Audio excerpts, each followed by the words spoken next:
Hey everybody, we are going to be getting started in just about a minute, but welcome to the session.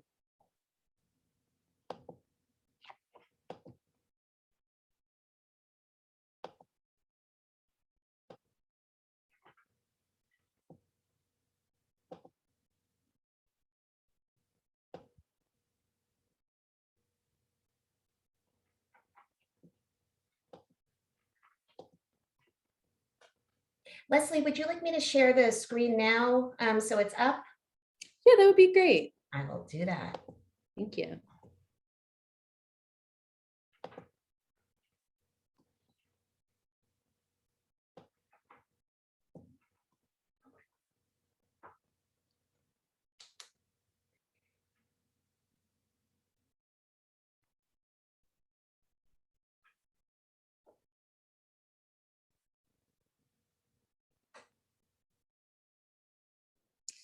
Okay, I see we have some people still coming in, but we'll go ahead and get started. I want to be cognizant of the mere hour that we have together today. So if you intended to be here for Taking Back Control, tools for effectively navigating LGBTQ+ and religious identities, then you are in the right place. I am Leslie Funk. I use pronouns she, her, and hers, and identify as an ally. I also identify as culturally Jewish in that I practice my religion in the kitchen rather than in the synagogue, as you might guess, or can read here, I guess. I work for Tannenbaum, and I will explain a bit more about that after we do intros of the other speakers. So over to you, Jean Marie. Thank you, Leslie. My name is Jean Marie Navetta. My pronouns are she and her, or if you're speaking Spanish, ella. I'm the Director of Learning and Inclusion at PFLAG National. And because we are talking about identities, I identify as both queer and someone who is Catholic, although my mother would say in a cafeteria variety. And I'm going to turn it over to Jamie Henkel just to do a fast introduction and talk about interactions. Yeah, hello everyone. My name is Jamie Hinkle. My pronouns are she and her. I'm the Learning and Inclusion Manager at PFLAG National. I identify as an ally and as a N-O-N-E, none, when we're talking about religious identity. And I'm going to be with you all in the chat, both on the Pathable platform or if you have joined us on the Zoom app. And we have a lot of places where we're going to pose questions to you all, and we'll ask you to head to that chat and share what you're thinking, what comes to mind, how you'd respond to a specific prompt. That is also where you can send questions for Leslie and Jean Marie. I will be monitoring the chat throughout, and we'll be taking notes if there are questions that come up early so that when we get to Q&A, they are ready to go. So with that, I'm going to turn it over to Leslie. Great, thanks so much. So a bit about Tannenbaum's work before we get into the content for today. So Tannenbaum is a secular, non-sectarian nonprofit. We're based out of New York, and the work we do is dedicated to building a world in which differences are respected. We do this across 4 main program areas, and the most relevant for today's purposes is our workplace program. We also have peace building, education, and healthcare. In workplace, we're focused on addressing religious diversity in workplaces, whether that's in corporations, large nonprofits, or government agencies. We work with clients to meet them where they are at with their journey of religious diversity. And I will hand it over now to Jean Marie for the PFLAG explanation. Thanks, Leslie. So Jamie and I are with PFLAG National. We were founded in 1973, and we are the nation's oldest and largest LGBTQ+ family and ally organization. We have over 400 chapters around the country, and our national office is based in Washington, D.C. Jamie and I, along with our colleague Mackenzie Hart, who is attending the summit this week too, all work on our Straight for Equality program, which is where a lot of PFLAG's workplace engagement programs happen. And this was a program designed sort of as PFLAG 2.0 for all those people who say that they have a friend or a colleague who is LGBTQ and they want to understand how to be actively supportive allies to the community. And with that, I'll turn it over to Leslie to do the objectives for today's class. Thanks so much. So you can see here that what we're focused on today is a few different things, again, within the short span of an hour. What we're going to start with is talking about the many different ways that religious and LGBT and additional identities intersect in the workplace. We're going to talk about those definitions and then speak a little more specifically about some of the stereotypes and pitfalls that companies and people who are trying to overcome addressing these or trying to address these conversations have to overcome. And then we want to talk about some of the things that you can do in order to get to that point of having inclusive conversations and really acknowledging that intersection of identities with religion or religious identity and LGBTQ plus identity. And then we're going to give you a chance to apply the skills that we're talking about and test out what you know, what you're learning in real world scenarios. And those scenarios will be spread out throughout the session today, so you won't even have to wait till the end. And I'm going to hand the mic back to Jean Marie now. Thank you. So a couple of very fast notes about today's content. The first thing is we are not attorneys. Well, technically Leslie is, but not in this capacity. So we are going to talk about some legal issues, but that's not our primary focus. There are also limitations to some of the data that we have. Not every country monitors these issues the same way, so we do our best with talking about this as broadly as humanly possible. We're also not here to debate religion. This is not about which religion is better or worse for people who are LGBTQ and their allies. This is really focused about how we can make more authentic connections, especially in the workplace. But if you do need help with faith resources, Leslie and I certainly would be happy to assist with that offline. And finally, this is complicated. There is no magic detangler for some of the conflict that we encounter in this space, but we're looking at the skills that lead us to a better place where we are developing more connections rather than breaks. And finally, you'll notice that the terminology throughout today's session does change between LGBT, LGBTQ, and LGBTQ+. That is because we need to use the research and state the research as it was done by the researchers who did the original work. And finally, we have a couple of ground rules for you. So if possible, if you can give yourself an hour to learn quietly, that is great. Please keep an open mind. We may disagree with each other, but we can still learn from each other. Make sure that you share the time that we have here and know that if we disagree on something, let's just make sure that we're navigating that with kindness. And finally, we want you to have fun. I mean, it's the summit. I know it's not the same as being together, but you can throw your virtual glitter in the air and have a really good time. So please enjoy yourself during today's session. And Leslie, I turn it back over to you. Thanks so much. And so now we're going to get into our first section, talking about those common experiences, assumptions, and stereotypes that are associated with religion and LGBTQ identity in the workplace. And we can't help but begin with the reality of the time that we're living in, that there's an intensity around us versus them. And we often see this through political allegiances and affiliations that trickles into other aspects of identity, and then, of course, into the workplace. We see that 75% of Democrats say Republicans are more closed-minded than other Americans, while 64% of Republicans say the same about Democrats. So with that as the baseline, having a conversation about any aspect of identity, let alone religion and sexual orientation and gender identity, that's a challenge for sure. So when we think about and explore what the conflicts are that we see in the next slide, we'll see that often religion and sexual orientation, gender identity are presented as dichotomies, that it's an either or. And we see this throughout different data points and just the realities that data's experiences and headlines often share that religions and LGBTQ plus folks are on opposite sides of a line, and that this can cross over generations, it can cross through regions, and it's often present, again, in workplaces and in government. And for the sake of time, we're not going to go through all of the data on these slides, but the slides will be available afterwards. And I believe it's accessible now within the app. So never fear, you'll have this information. On our next slide, what you can see is some of the data on a more global scale, looking across the UK, in India, in some Arab countries, again, where the data is available. We see that religion and sexual orientation and gender identity are often seen and experienced, again, in opposition to one another. And this can be problematic and challenging in regular day-to-day life, and also that much more challenging in workplaces. We're trying to navigate what's okay and safe to share can be different in different countries, different work environments. And what this looks like then in the news is like some of these headlines, and these are just a small selection of what we're seeing. Headlines that are, again, dichotomizing and paint things as either or, as always one extreme or the other. And these are the images, these are the stories that we're being presented with beyond ourselves.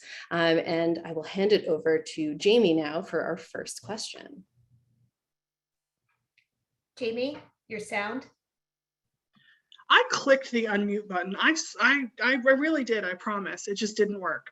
This is a place where we're going to ask you all to head to the chat, either in Pathable or if you've joined us in the Zoom app, and you can just put an A, B, C, or D there, whatever works best for you. And we're hoping that you can share how this issue has shown up for you in the workplace. Are you somebody who A, has had direct conflict specifically and explicitly because of someone's religious beliefs or their sexual orientation or gender identity? Are you somebody who B, suspects that religious beliefs or SOGI were the underlying cause of a conflict, but it wasn't actually said? Are you somebody who C, has had programs offered by ERGs at my organization that were protested or complained about under the banner of religious beliefs or sexual orientation and gender identity? Or D, are you somebody who says, I feel like I can't talk about LGBTQ rights and or religious issues or news stories in the office because I worry about negative backlash? And G. Marie and Leslie, I'm seeing across the board just a really rich diversity of responses. People who, a lot of A's, a lot of B's, people who are saying A and D, people who are saying B and C. I mean, just people are having all of these experiences in a variety of ways. So I'm going to turn it back over to you. Thanks so much. And thank you all for sharing. It makes a big difference when we can hear from you what you as our audience have experienced or are experiencing.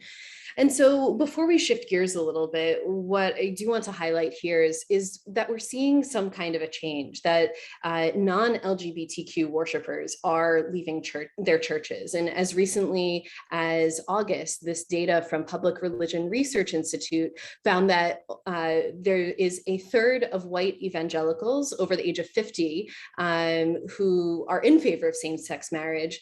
More than 50%, 51% of younger white evangelicals ages 18 to 49 now actually favor same-sex marriage, which is certainly quite a shift than folks have experienced and talked about in the past. So we're seeing changes, and hopefully there is hope, which is something that Jean Marie is going to more specifically get into next. Thanks, Leslie. So there are some facts that we need to discuss. A lot of the news that Leslie was just talking about and those statistics are things that probably feel very familiar to a lot of us because we have been in an environment where these two issues of sexual orientation, gender identity, and religion are often pitted against each other and framed in a way that just assumes that conflict must ensue. But I would argue that the headlines are actually not telling the entire story. In other words, you got to read past the headline. So let's look at some of the data that shows this to us. So if we look at some of the polling that's out there, so for example, Gallup has been doing polling, Pew has been doing polling on Americans' perceptions of people who are LGBTQ. And again, I will emphasize to people that the language that we are using on these slides is the language that researchers used. I certainly would like a better question language than using the term homosexuality, for example.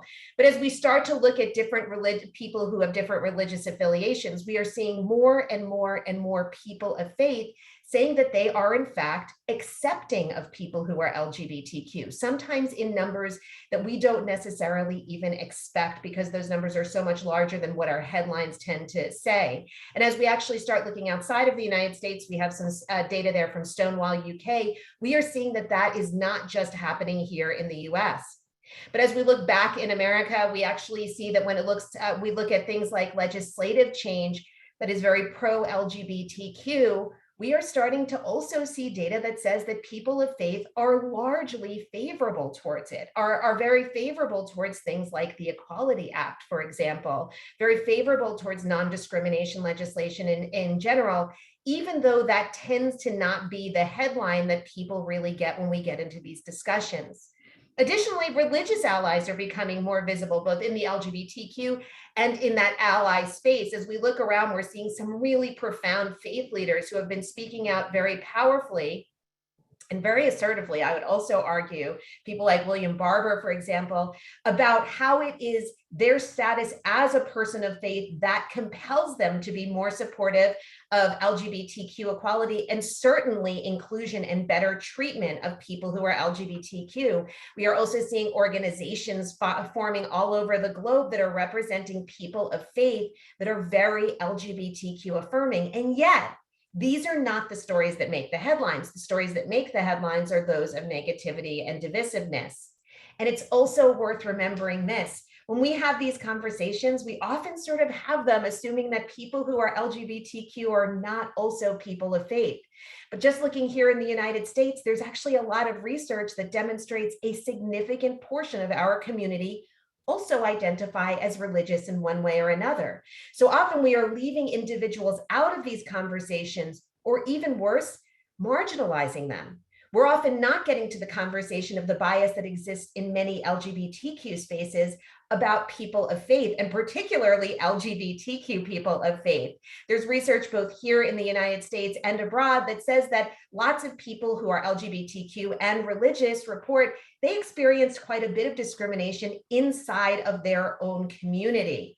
There's a great quote there that, where somebody talked about having to come out of two closets, one of which was being gay and the other is as being Muslim, and both of them can be closets of shame. But yet, if we look at the big picture, if we look at ultimately who is always the type of person making headlines as we bring this into the workplace, it's interesting who gets the attention. I'm pretty sure that if I said Chick-fil-A, most people know exactly where I'm going with this. We are talking about an organization run by a CEO who claims that it is his religious affiliation that compels him to, frankly, not be particularly kind or even harmful towards people who are LGBTQ, both through his words, funding, and actions. He's the one who makes the headlines. The person who's not making the headlines, interesting enough, is the chairman of Marriott, Bill Marriott, who has talked extensively about how his role as a person of faith, he is Mormon, is very much the reason that he is inclusive of LGBTQ customers and certainly their employees. And yet the lens always tends to focus on those who are having that negative conversation. And so I'm going to ask Jamie to pop in and ask another question. Yeah, so this is a place we can do just Ys or Ns or maybe IDKs for the I'm not sure, but we're hoping that people can tell us whether or not they've seen or observed or experienced any of these positive changes that Jean Marie is talking about when it comes to your interactions between people of faith and LGBTQ people and allies at work. And I'm seeing lots and lots of yeses. I am seeing a couple of I don't knows, and a few people who are saying no. I haven't had this experience. I'm not seeing these positive changes. So Jean Marie and Leslie, I'm going to turn it back over to you. So I think we are at a crossroads, and we have been at this crossroads for a while. And I think the question is, as advocates in the workplace who want to build greater inclusion, who legitimately want to see where our intersections lie in the positive sense, we need to figure out which conversation we want to be in. Are we willing to change the conversation and not let it sort of focus on the fire and brimstone? Or are we going to change that conversation and shift it over to treating people fairly? But in order for that to happen, it means us making conscious decisions about how we are going to handle ourselves. And so I'm going to turn it over to Leslie so we can start that part of the conversation. Great, thank you. And so that's where we're going to go next to get into what some of these stereotypes and pitfalls are and talk about what we need to overcome and the action that we can take in order to get there. And so with that, actually, Jamie's going to help us with the next slide because we want to hear from all of you. There we go. Thanks so much. Yeah, so this is a place where we're going to share a scenario with you. And what we're hoping you can do is tell us a little bit more about what you think is really happening here. What's going on? What are some of the assumptions that are being made? Perhaps what would you do in a situation like this? And this first scenario, an employee has several times misgendered a coworker who is transgender and recently transitioned at work. The rest of the team seems to be doing well with the name and pronoun changes, but this one individual who happens to be very open about their religious beliefs seems to be struggling. Some of your other colleagues and teammates have started to speculate about what's going on and are trying to figure out sort of what to do. So if you found yourself in a situation like this, what do you think is really going on here? What perhaps somebody noted in the chat that one of the things that might need to happen is sort of elevating this. People are making comments about, they need to know in this particular situation if the person was like apologetic, because that might change the assumptions that they were making. Somebody said I'd need to ask some questions to figure out why that person was struggling. I'd need to understand why, and really talk to this person about whether or not this is a true mistake or if it's something intentional. So I think there's a lot going on here.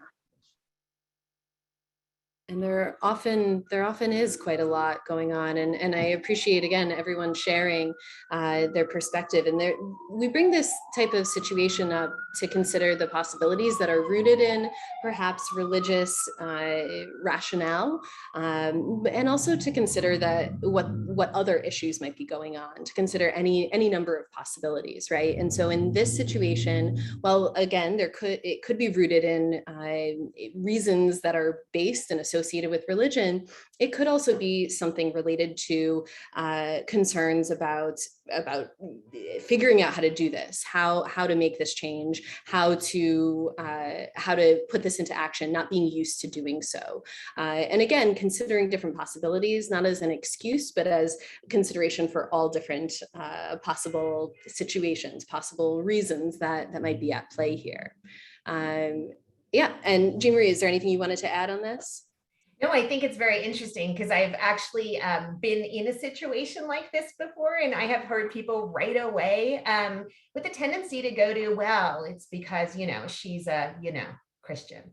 And it's very interesting how the go-to seems to default there in many, many cases, which is why I think it's important that we are aware that it could be a lot of different things going on.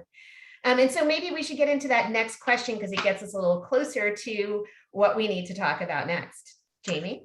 Yeah, and I mean, I think what we're wondering is if in your experience you can share some of the immediate assumptions you find that people who are LGBTQ plus and or allies make when they are interacting with coworkers who have identified themselves as people who are religious or as people of faith. So what are some of the assumptions that LGBTQ plus folks and their allies are making about people who identify as religion or with a religion, I'm sorry. And somebody has said that there's immediate distrust, that they're going to be an assumption that they're absolutely not accepting. They're going to be reluctant to be open with them. That they won't be accepted, that they're not accepting, that there's going to be conflict, that they're going to be judging me. So there are a lot of assumptions that are being made by LGBTQ folks and their allies about people of faith. But across the board, I think we're seeing that people are they're assuming that there's not going to be accepting or that they are going to be judgmental. And so now we want to switch gears a little bit and ask that question sort of in the reverse. What we're hoping is that you can share what you think some of the assumptions that people of faith or people who identify with a religious tradition are making about LGBTQ folks. So if you had to take a moment and sort of pause about what you think that assumption is, or what the other side of that is, that people are saying that they're not religious, that they're not going to believe in God, that they're sinful, that they're going to be afraid that like if I talk to them, I'm going to try and convert them. There are a lot of negative expectations. That people are often assuming that we're going to push a gay agenda, or that we don't go to church, that we're immoral, that our lives are full of trauma. So again, lots of interesting assumptions being made when we look at it from this perspective as well. Thank you, Jamie. And thank you everybody for giving those answers. I think that's a really difficult thing to step back and think about. And so you can probably figure out where we are headed with this. We need to understand the role that we sometimes play in these interactions. And I'll tell you a story. One of my very good friends works in inclusion work. He happens to be gay. He told me that when he walks through his office, if he sees somebody who has some sort of religious iconography in their space, his immediate gut response, because of things that happened to him as he was being raised, is that they won't like him because he's gay. And then he'll pause and he'll tell you some of his greatest allies actually have been people of faith. And it's been a lifelong reminder to him that he often needs to step back and keep himself in check and give people a chance to show who they are. So one of the first tools that we need to talk about here is recognizing our biases, conscious and unconscious. One of the ways that we can do this is by asking ourselves questions about where did we get our ideas about people who are different than we are from? So maybe people of faith or people who are LGBTQ, and have those ideas changed, and what have been those things that change them? And do we believe other people's ideas may be able to change too? But the most important question that we need to ask ourselves is, how are my ideas around other people's beliefs, no matter what they are, shaping how I fundamentally approach them. That is the really important conversation that we need to have, because when we allow this stereotyping to happen, when we see, let's say, people of faith or a faith-based ERG, and there is that gut because of legitimately bad things that may have happened to you, and I certainly know I've experienced some of them, that we can't let those stereotypes and those assumptions drive things. Because right now, when we allow that to be our driving factor, when we allow our assumptions or what we think might happen based on the past to be the factor, it is drawing us into even deeper polarization than we are having right now. So the left are the godless activists, the rights are the theocrats, and we are never, ever going to come together. So the first tool that we need to talk about is taking a management position of how we are approaching this and really owning that and constantly being conscious of what do I actually know versus what have the people around me shown me. And with that, I'm going to turn it, I think, over to Jamie to talk to Leslie about this one. Yeah, this is another place where we're going to pose a scenario to you all, and what we're hoping is we can talk a little bit about what's going on here and sort of what went wrong in this particular situation. So Janet, who is a leader of the LGBTQ ERG at her company, has been working with the ERG to plan events for Pride Month. She wanted to invite people in her working group to the upcoming learning and social opportunities, but at the very last moment left Leticia, a colleague who happens to be an evangelical Christian, off the invite, assuming that she wouldn't want to come or be interested or might even be offended by the invitation. Leticia found out about this when two other coworkers were talking about the Pride social that they'd attended, and it's clear that she was a little bit upset that she wasn't invited or that she wasn't included. So what went wrong here? What happened in this situation that perhaps could have gone a little bit better? And would love to hear from folks. And people are saying that there's assumption and bias that was being made, that Leticia should have been invited, but it's almost equivocal that the response here is that assumptions were made and that the invitation should have gone to Leticia, and that it would have been okay for her to not attend, but she should have gotten the invite. So Leslie? Yes, I think that everyone is spot on in this case, that ideally Leticia would have been included in the invite, and who knows what Leticia's actual personal opinions are about this, what her personal experience is like, that she might have been interested in learning more, that she might be of a family where it's actually where she maybe has a child or a family member who is a part of the LGBTQ plus community, and so she wanted to be a part of this type of event too. So as everyone is saying in many different ways, that there were assumptions at play here, and that it's a learning opportunity, for lack of a better phrase, to do better, and for all of us to be able to do better, rather than to do what Janet did in this situation. And so some of the resources that we have about what can be done differently actually come from Tannenbaum's Competencies for Respectful Communication. And this is a much longer list than 3. It's actually a full 9 different competencies, but for the sake of time, wanted to share some of the top 3. The full 9 are available at the link that Jamie shared for all of the resources associated with today's presentation. But ultimately, what the competencies highlight is that there are a number of different things that we can all do, regardless of our role within an organization, and regardless of what the conversation looks like. So again, to what Jean Marie was talking about, how are we responding to situations? What are we doing to improve a situation or improve the respectful interaction there? And part of what we can do is to avoid things like spokesperson syndrome, to speak on behalf of ourselves as individuals, so that I could speak about what my experience as a Jewish person is like, but I would not dare to speak on behalf of what all Jewish people think, because we don't all think the same things. And that applies to any type of identity. And certainly it applies in many different situations in workplaces.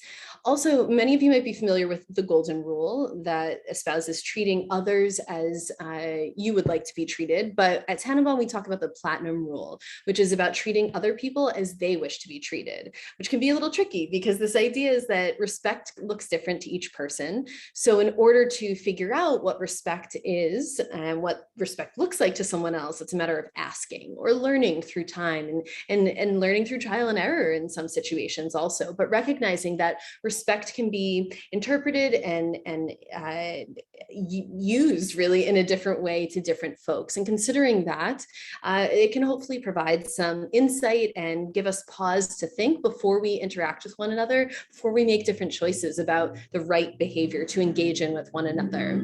And when we do make a mistake, because it's not a matter of if, it's really a matter of when, we are all human, how we handle that mistake is a really critical piece to how we're showing others that we in the workplace deal with different situations, and also how we see ourselves, understanding that we will all make mistakes. What do we do when we make a mistake? And the power of apologizing, of acknowledging that we have messed up, can go a really long way. And I think this applies to people regardless of their role in an organization, again, but I think the higher up someone is, the more powerful this can be, to say, hey, I'm human, I made this error, and here's what I'm going to share with all of you about what I learned. And it can really be that learning opportunity for everyone. And that's actually related to this image at the bottom here, which shows some Christian folks at a pride parade apologizing. And while that does go against the avoid spokesperson syndrome, to apologize on behalf of an entire community, the concept is certainly nice to apologize for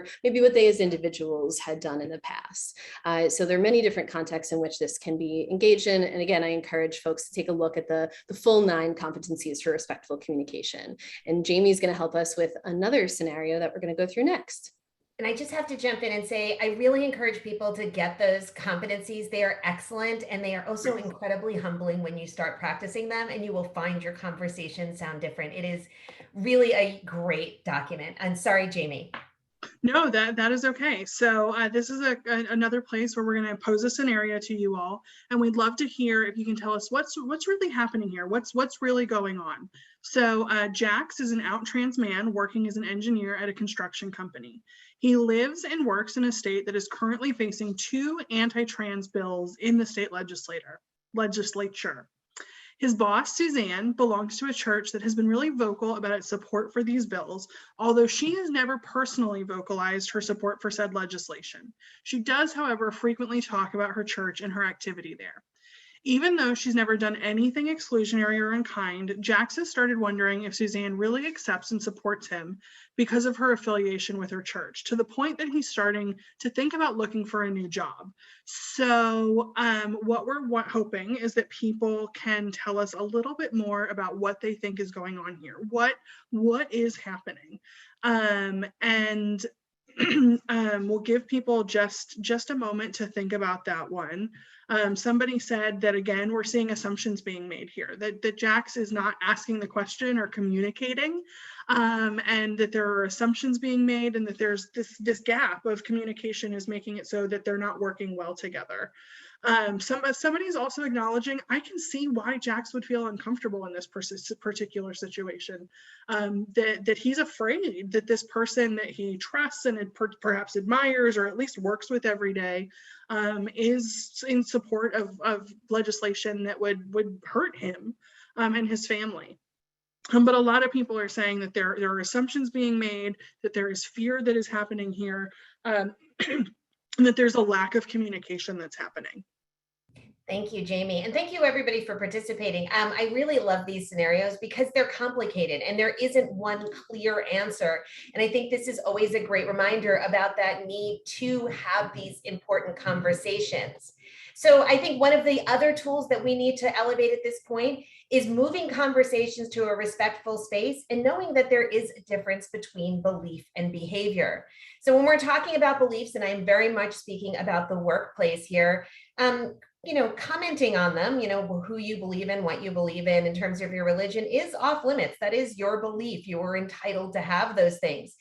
They can drive behaviors, but not in every case. And we're going to talk about examples of that. Also, all people have them and they can change. Meanwhile, behaviors, this is where we get to have the conversation at work. This is the area of fair game. And often our behaviors are shaped by our organizational norms, our missions, our codes of conduct, our non-discrimination statements. And just like beliefs, every single person has them and every single person can change them.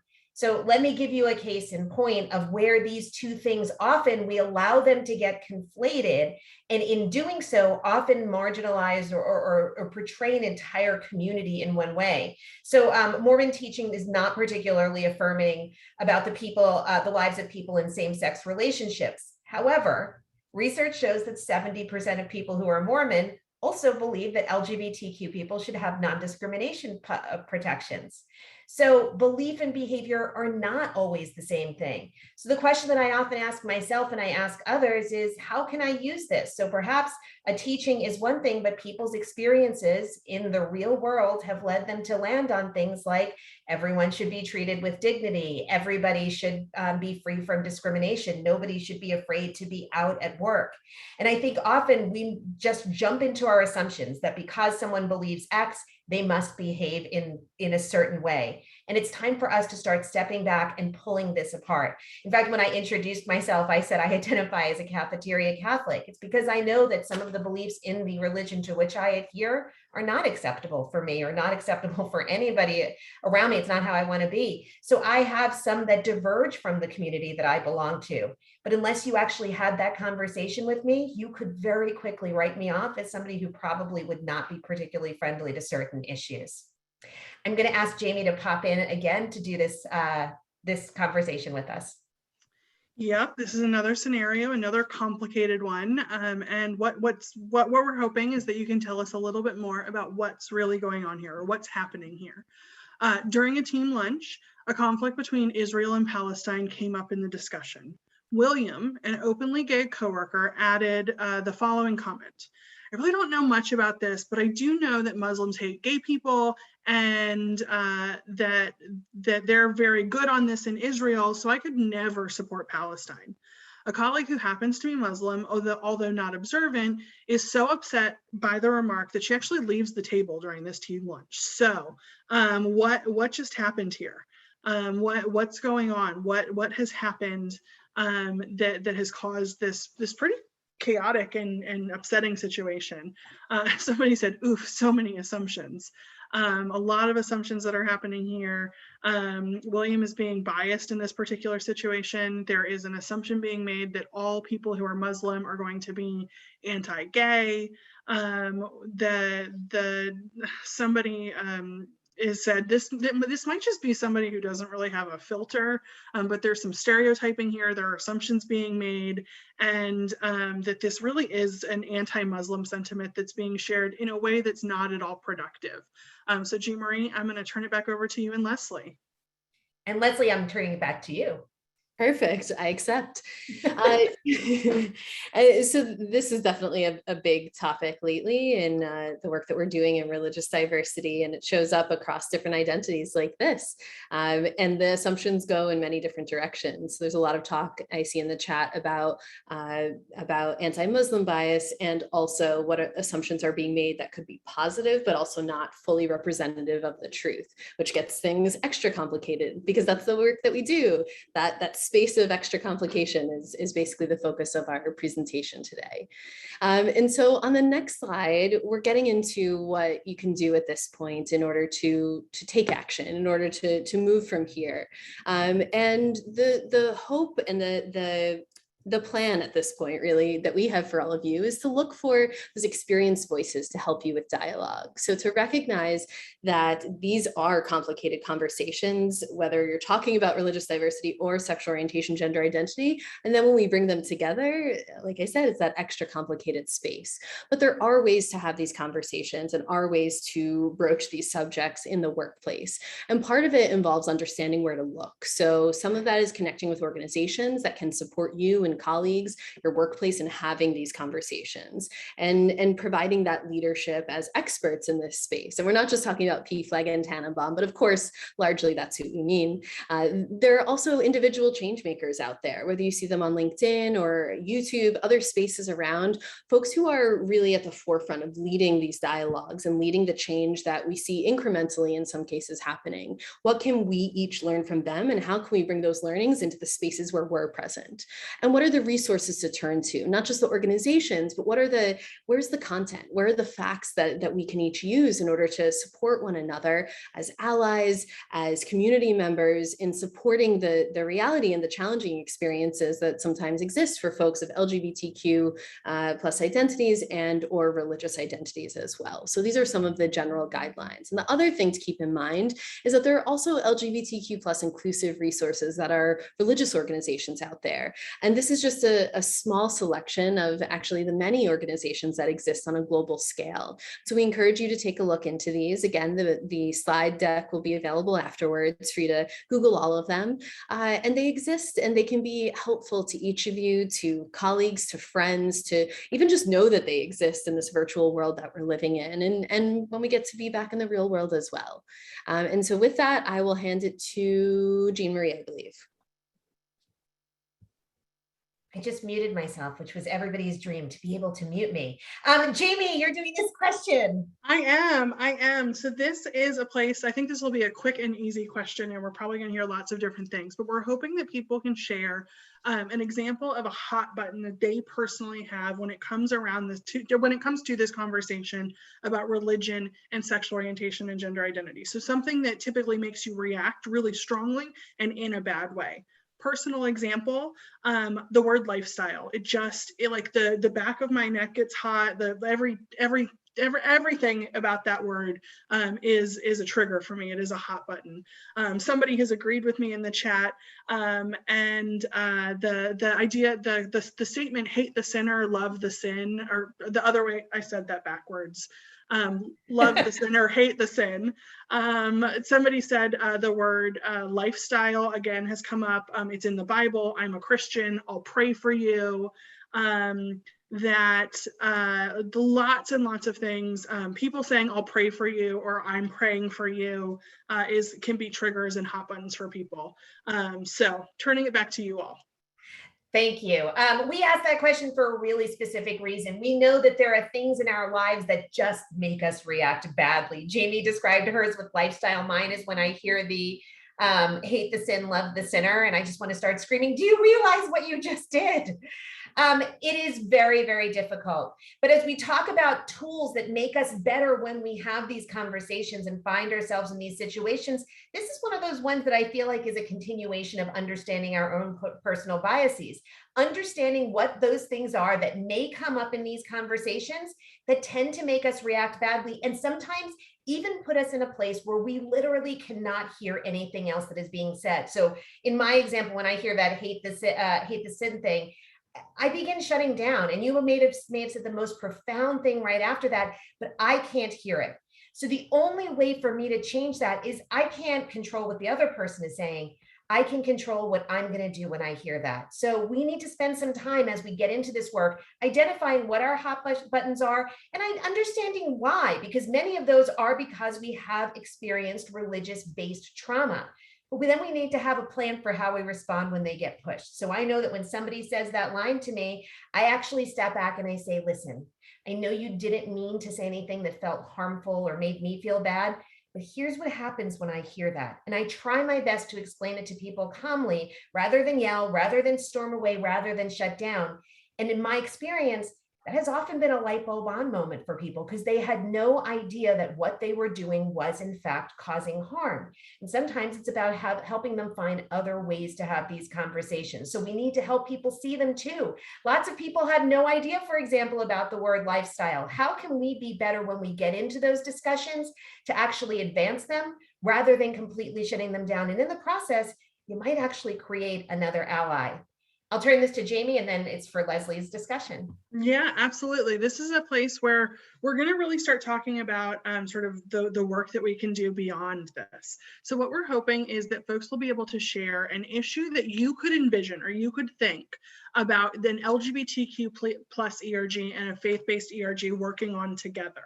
Would love to hear about a shared interest or an issue that your LGBTQ plus group and a faith-based ERG might be able to work on together. Somebody said a discussion about spirituality, volunteer opportunities, helping at-risk kids, helping youth, volunteerism, just sort of more broadly, supporting people experiencing homelessness, working with pets and animals, fertility benefits, education and literacy programs, mental health, talking about suicide prevention and those types of issues, working with Ronald McDonald House, helping with food insecurity. I mean, so many things are coming up, so many ways that these groups might be able to work together or a shared interest that they could work on. That's amazing, and so many of the things that folks shared are covered here, and this is not an exhaustive list. So I appreciate the fact that we have such a smart audience. This is great. And so some of the ideas that we put together for things that could be done for LGBTQ plus and faith-based ERGs, or just generally inclusive programming for folks interested in or a part of these identities, is listed here. That we know that it can be hard to have conversations around these identities, but coming together around shared common causes is something that can be done. And part of that includes volunteering, whether that's working with food and toiletry drives, doing work around educational programming, like was said, around suicide or mental health awareness, volunteering, again, at food pantries, if there are issues that have gone on with disaster relief needs, focusing on different types of diversity and inclusion forums, whether that's around intersectional identity, whether that's other elements of diversity and inclusion in the workplace, but ultimately coming together to share stories and share those personal stories about each of us as humans, ultimately humans a part of the same work community. And showing up can go a really long way, rather than planning a whole program or doing work around that. Even just being present to support one another in their work is certainly not a small thing to do. And jointly celebrating significant religious holidays and LGBTQ historical events, another way in which we can show up for one another and support each other, and the allyship that can exist there. And we also have some inclusive practices. So in addition to the programming, what can we do as individuals? And some of what we can do, building off of that list, and a lot of what we've talked about today, involves checking interfaith calendars. So looking to see what holidays are coming up, being aware of what holidays are happening when, before we create, even whether it's mandatory all staff meetings, whether it's a one-on-one with someone, but looking at what events there are and consulting that, maybe respectfully asking someone, hey, I see this event is the same day as this meeting. Does it still work for you to meet? Not making a big deal out of it, but still inquiring, being respectful, again, to that point. And what happens when food is involved? And this is a big question, perhaps not as relevant while many of us are working virtually, but to get into that practice when any event, any interaction is being planned where food is present, to ask if there are any dietary restrictions. And this, certainly from the Tannenbaum perspective, comes from that religious diversity space of trying to accommodate for halal, kosher, vegetarian, even vegan needs, but it can also be even more encompassing than that when there are food allergies at play or other issues around food that can be accounted for in an even more inclusive way than maybe was initially anticipated. But better to ask and find out, and then have those resources to turn to know where to find kosher, halal, vegetarian food, to make that available, not to just ask, but to then follow through with it, and to communicate respectfully, to do so with genuine curiosity if that is at play, and to be respectful about how we're communicating, what respect looks like to someone else, and what the response is. It's not about us as the people asking, it's about how we're coming across and being cognizant of how we might come across, and what kind of day the other person is having. It might not be about us. It might be about what's going on in their world. And that's important to keep in mind too. And whether it's food, whether it's interaction, whether it's holidays, to know what the resources are, to know where to turn for that additional information when we have questions, when our colleagues have questions. And again, we might mean specifically Tannenbaum and PFLAG, and we know there are some additional resources out there that can fill in some of the gaps that exist. And please continue to explore what those different possibilities are. So with that, I hand it back to Jean Marie. Thank you, Leslie. And this sort of brings us to starting to wrap up. So if anybody has any questions, make sure you're giving those to Jamie in the chat, and we'd be happy to take as many as we can get in. But a couple of things to just keep in mind. Don't do this work alone. Leslie has made a bunch of jokes about PFLAG and Tannenbaum, but there are so many great organizations doing this work. Connect with organizations that have really centered these conversations and these efforts. There are some really, really tremendous programs out there, get help. You're also then supporting the community around you. Know those right resources. You can't know every single answer, but there are so many groups that are doing great work in specific faith spaces for people who are LGBTQ. Know what they are.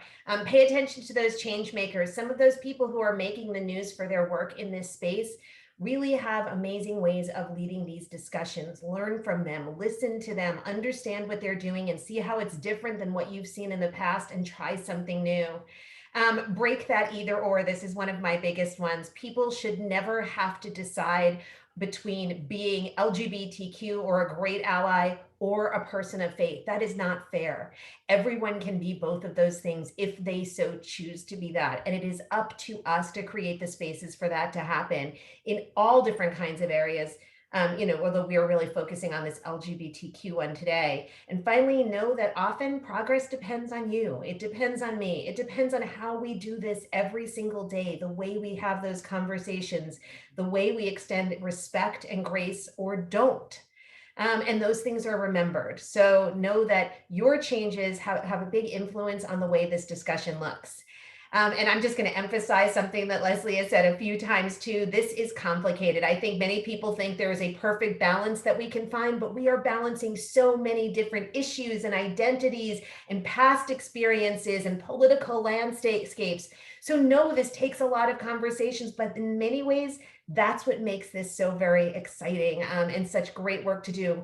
Also, the fact that it is such an integral part of so many lives. So we do have time for questions and comments, but I definitely want to make sure you have our contact information. So I have that up there, and I'll turn it over to Jamie with some questions and leave this up for a little while.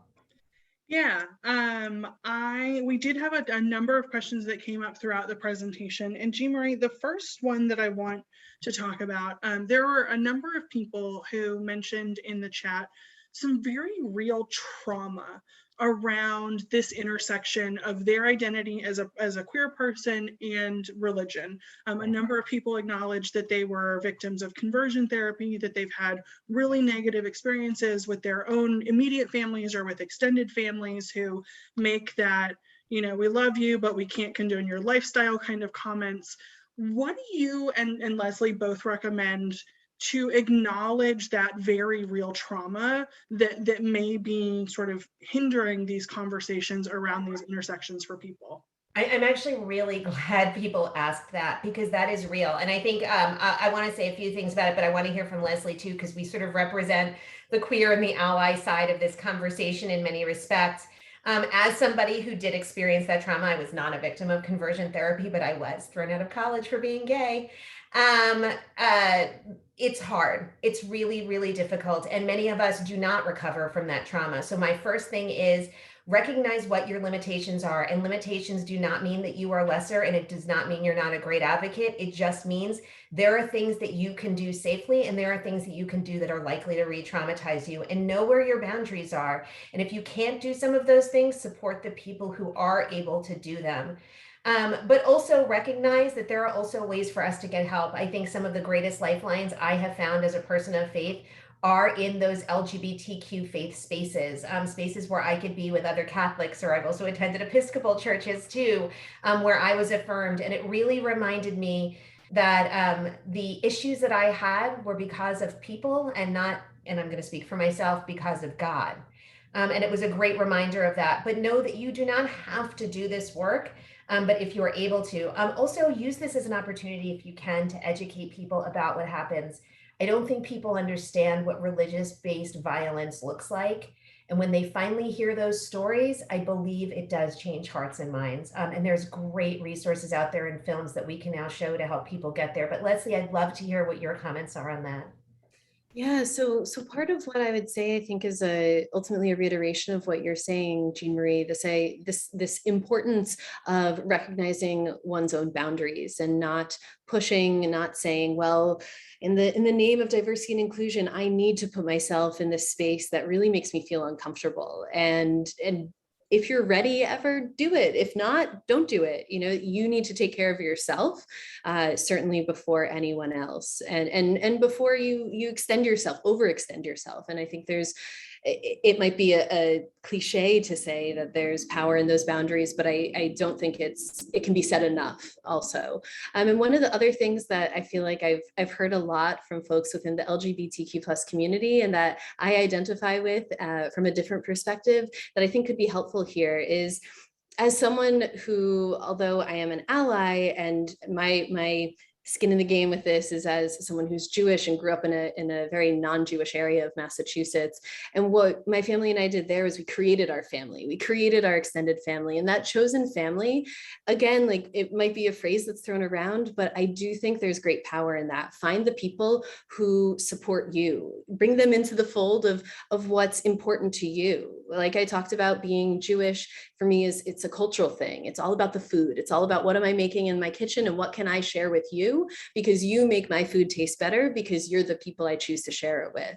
There's so many people in my family and my family's life that are not Jewish. We rarely have a large number of Jewish people celebrating together, and yet they are Jewish in the way that we want to need them to be. They are there because they support us. And I think that extends across to the LGBTQ plus community. That chosen family, that celebrating together, whatever the identity is really important.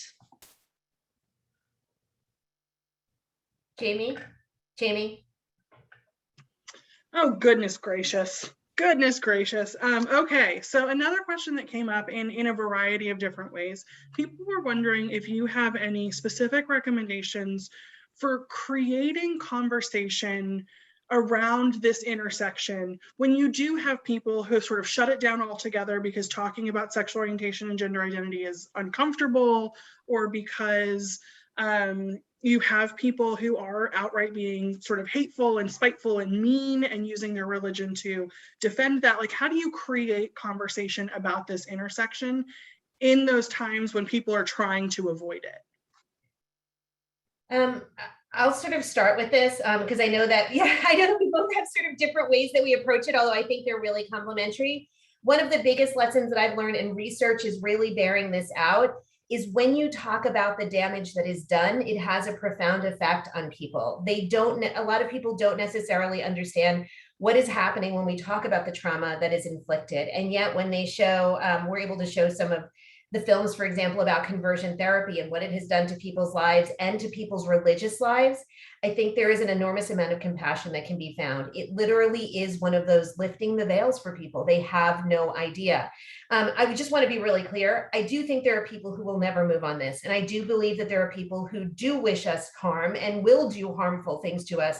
And I don't believe some of them will be won over. But I also believe there are more people who are open to this, but we need to just take a different pathway in. You know, it's not doing that same thing over and over, having this conversation the same way and expecting a different result. It's taking it from a different place. And Leslie, you do this a lot, so I'd love to hear what you have.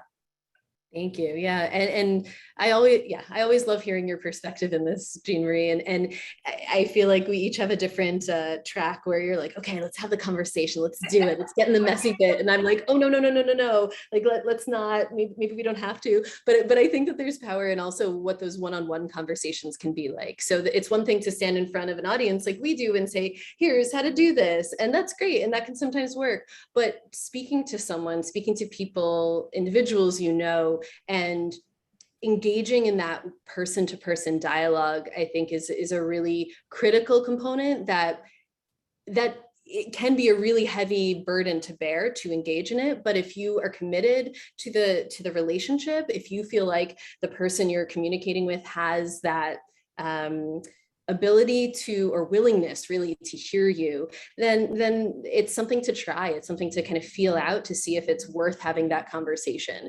While it might feel like, what's one conversation with one person, there's that real ripple effect that can go a long way. And if you connect with one person, if you're already connected with one person and they realize, oh, wait, like you're gay, you're Jewish, you're whatever you are, and I like you, or like you're a good person, then it cracks open that space where hopefully there's a willingness to consider alternatives to the narratives that individuals are used to. And this is an ideal outcome, that's hopeful for what can happen. But as Jean Marie said, recognizing that that's not always going to be the case is an equally important part to this, knowing those boundaries and respecting them when you see them so that you don't hurt yourself further by trying to engage. Yeah, and I noticed that somebody in the chat, I just caught a tiny bit, mentioned the movie Pray Away. Thank you. I could not come up with the name under pressure, but that's a perfect example of what we're talking about when it means helping people hear these stories. Yeah, and we are getting to the end of our time together. There was one question that I think is probably pretty quick and easy. Somebody was wondering if you had any recommendations for learning a little bit more about the difference of sort of outlooks on these issues between Reform Judaism and Orthodox Judaism. Well, what I would start with is the best lesson I got from law school, which is it depends. And so something that I think is really critical here is that each person has their own interpretation of their religious beliefs, let alone their sects within Judaism, within any sort of faith. So I think in many ways, Reform Judaism tends to adapt to the world around it as a practice. That's a really broad sense to it. So there's definitely more of a progressive or open perspective to many Reform Jewish communities. Orthodox Judaism tends to focus more on keeping the Torah-based rules and maintaining those regardless of the world changing around it. And those are broad strokes. I'm doing exactly what I said I shouldn't probably with that, but often that means that there's more pushback from Orthodox Jewish communities, and not always. There's exceptions, and there are individuals I can think of who are involved with trying to bridge those divides between LGBTQ and religious communities. So those are often the perspectives, and again, individuals will have different takes on these always. Thank you. Thank you. Now, the last question that I wanted to touch on really quickly, a couple of people have asked if the slides were going to be available. They actually are available already. If you go to the Files tab on today's event, you'll be able to access the slides, as well as some of the other resources that have been mentioned today. And I would very much encourage you to go to the page that we've set up on the Straight for Equality website that I've shared in the chat a whole bunch of times. But thank you all so much. We are at the end of our time together. We really appreciate you being here. And you can always reach out to the Tannenbaum team or the PFLAG team, and we're happy to continue the conversation with you. Thank you, everybody. Thank you, Leslie, and thank you, Jamie. Thank you all. Bye, Bye, everybody. Bye.